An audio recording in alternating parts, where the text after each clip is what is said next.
Hey there friends and enemies, JoPa here again, and now that we've had Remnant 2 in our hands for over a year, we've gotten all 3 previously announced paid DLC and gotten a bunch of free updates like the corrupted weapons and boss rush mode.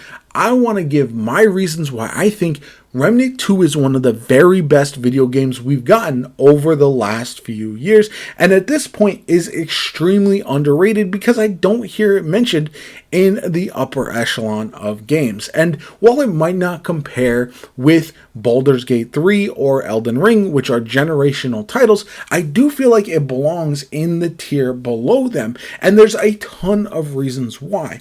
First off, the game right now is in the best spot if you are a new or lapsed player. Not only is there a ton of content with the base game and boss rush mode which are included, but if you enjoy all of that, you can also jump into the DLC as well. And not only that, but the farming for items is significantly easier than it previously was. You don't really have to rely on RNG as much because of the boss rush mode and that having a ton of options available. So if you're playing catch up, that is very nice. The prism system needs a little bit of work, but it is improving steadily, and they know that they're going to be improving it with the next patch. The next patch will also buff some of the more underperforming items in the game, which is fantastic. The balance of the game right now is very, very good in my opinion. I do feel like a lot of different builds are viable. There's a ton of options you can use even on Apocalypse difficulty, and that's something that not a lot of games can say. Oftentimes you'll have 1 or 2 dominant options, whereas it feels like Remnant right now has so many viable options that when I make a tier list or I argue with people about what I think is best, everyone tells me something different, and that tells me the game is in a really good spot. Some things are still really, really strong, but that's always going to happen. Ultimately, if you can get a clear with a build on Apocalypse difficulty content, then the build is working just fine and doing what it needs to do. So I think that's very, very nice. I did offer my suggestions on some more buffs I would personally like to see, but that's just because I want the maximum amount of things viable as possible, and right now not everything is, but a lot of things are. Now, as far as why I think this game is so good, one, it is a Souls-like shooter that I feel like is a great starting point if you have never played a Souls-like game before. I've played games like Elden Ring, but only a little bit before I played Remnant 2. I wasn't a hardcore player of that game because Souls-like traditionally haven't been my thing. But the difficulty level you start with on Remnant 2 is not that challenging once you get the hang of it. And the nice thing is that just like with a game like Elden Ring, as you find various secrets and upgrades and weapons and you perfect your builds, you get new archetypes, you get all of that stuff in hand. Now all of a sudden you start to feel more and more powerful as you go. And I do like that. Not only that, but with the campaign and adventure resetting, you can essentially farm for the things that you're looking for much easier with that system, and I do like that a lot because it allows you to really go for the things that you're looking for. As far as the campaign re-rolling, one of my favorite things is that when you are making your way through the difficulty levels, you go from the lowest up towards the top at Apocalypse difficulty. Every campaign run would feel a little bit different if you do them in order: Survivor, Veteran, etc., etc.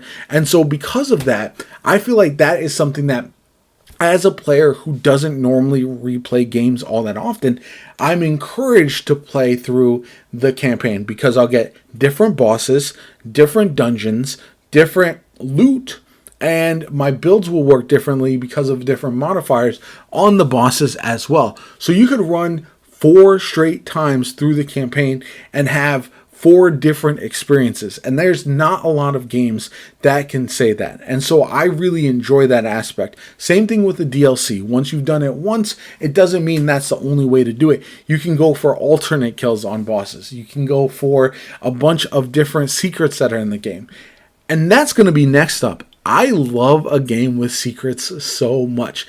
Elden Ring, what hooked me to that one first and foremost was all the secrets, just exploring everything, hunting for my favorite stuff. And so Remnant 2 has a lot of that. There's so many things. Some of these secrets are impossible to find unless you have the internet, which can be a little frustrating if you're not always online. But at the end of the day, it did rally the community to help find things like the Archon archetype or the Polygon. And I feel like that is phenomenal. It provides this community effort, which is very helpful because you do have players who will jump into lower difficulty content or even higher difficulty content and help people beat bosses, complete content, get new rewards. And I think the community spirit is definitely there with Remnant 2.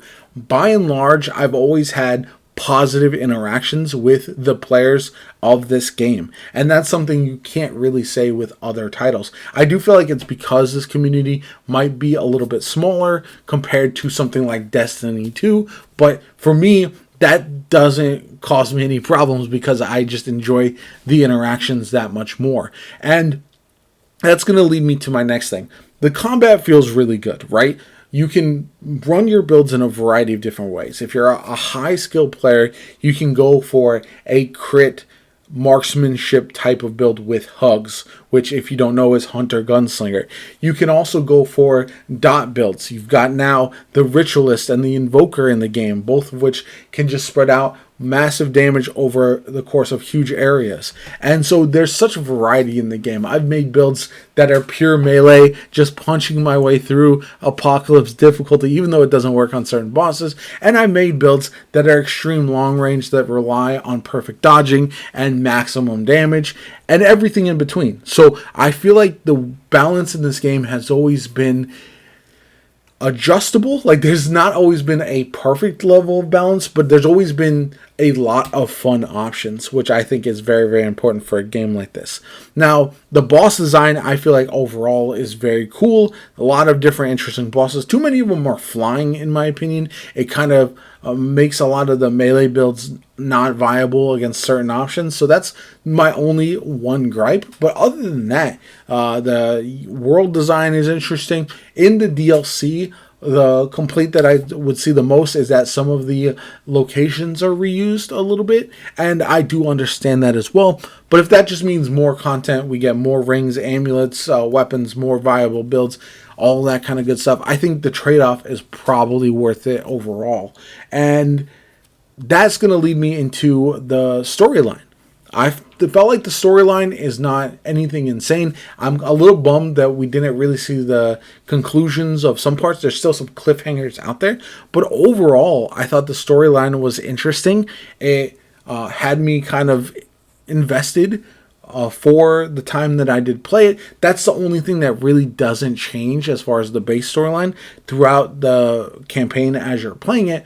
But the gameplay is different, the bosses are different, all that kind of good stuff. And you also get a lot of side quests that you can do if you choose to pursue them. And there are things that are off the beaten path that you're well rewarded for doing, that I feel like that's what makes this game so much fun, in my opinion. Now, I know some purists will say that Remnant from the Ashes was better. Personally, I think this game is a massive step up from that title, even though I did enjoy From the Ashes as well. It just didn't hook me in the same way that Remnant 2 has.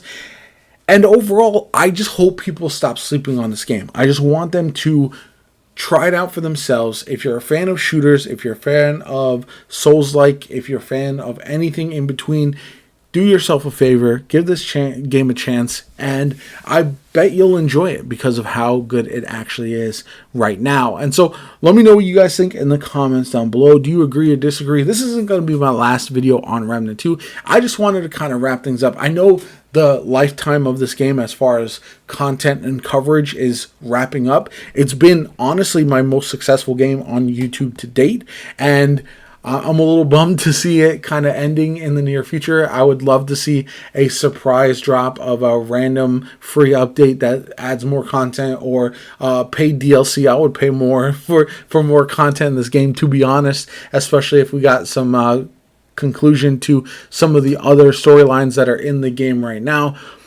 But overall, I've enjoyed my time. I think anybody would get their money's worth from this game at this point, and I just want more people to check it out. If I can spread that word, then I am doing my part, and I hope to continue to do so. Anyway, if you enjoyed the video, like, comment, subscribe. As always, my name is Jopa. Have a good one. I'll catch you all later.